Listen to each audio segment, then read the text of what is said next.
Hey, how's it going? This is your Daily Sweet Talk for February 25th, 2025. What do you call a thieving alligator? A crocodile. Nope. Two different animals. Um, Speaking of being pedantic, sure, this works. I saw a clip this works as a transition, I guess. I saw a clip of a comedian on a talk show correcting the use of the word nonplussed, uh, which is a word that I've picked up within the past couple of years. Um, and the comments were just full of like, I hate when people use big words incorrect just to seem smart and they don't even know what they mean. I don't check the definitions of words that I use. Sometimes I do. If I'm leaving a comment or something, I'm like, let me. But if I'm just talking, I pick up words based on hearing them, and it's not a conscious thing. It's like, uh, it's if it is conscious at all, it's like a very small part. It's mostly just like, I don't know. It doesn't happen until it's not like it's like in the moment when I'm using the word, I'm like, oh, here's a word that I can pluck from that I heard from somewhere else that that fits exactly what I'm trying to get across right now. That's how I use words. I definitely don't try to seem smart because I don't think I'm particularly smart. Um, but I think I do use big words sometimes because of that. Depending on how you define big words, this is another thing.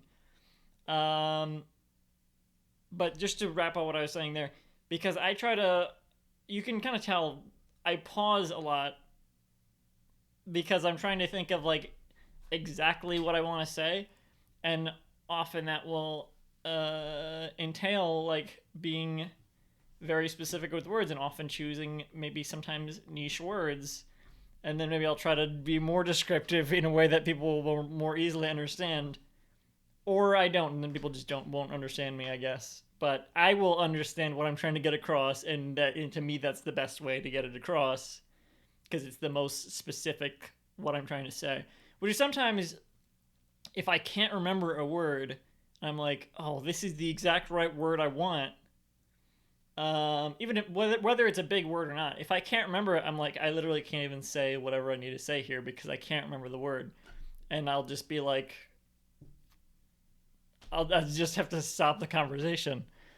Um, but when people, so the other thing is when people talk about big words, what is a big word? So it's not like a lot of letters. That can be a big word, but when someone if someone's saying nonplussed is a big word, that's a pretty simple word in terms of like linguistics. It's just non and then plus. And when you hear it in a sentence, it's pretty easy to pick up on like what it's trying to say, I think, because that's how I picked it up. I wouldn't be able to. I'm not good at like defining words because I don't know the actual dictionary definitions of most of the words I use. I just kind of, and I think this is how most people pick up language is just through context clues, um, which is often how language can change over time, I guess, because people aren't using the dictionary definitions of words. The context will just slowly shift over time, like how this is a phone. I mean, it can still make phone calls, but you know what I mean. You know what I'm saying. Um, I think there's sort of no such thing as a big word unless you're talking about something like supercalifragilisticexpialidocious, something like that. Like that's obviously a big word.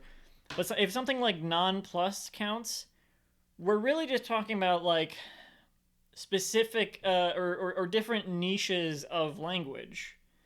Um, Something like trendy slang. Uh, those aren't those. No one's gonna call those big words, but to someone who's like not hip, someone who's like 80 years old, I don't know.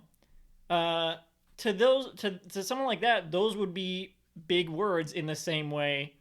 Um, a very intelligent sounding word might seem to someone who doesn't use like big words like that. Like it's really just the same thing.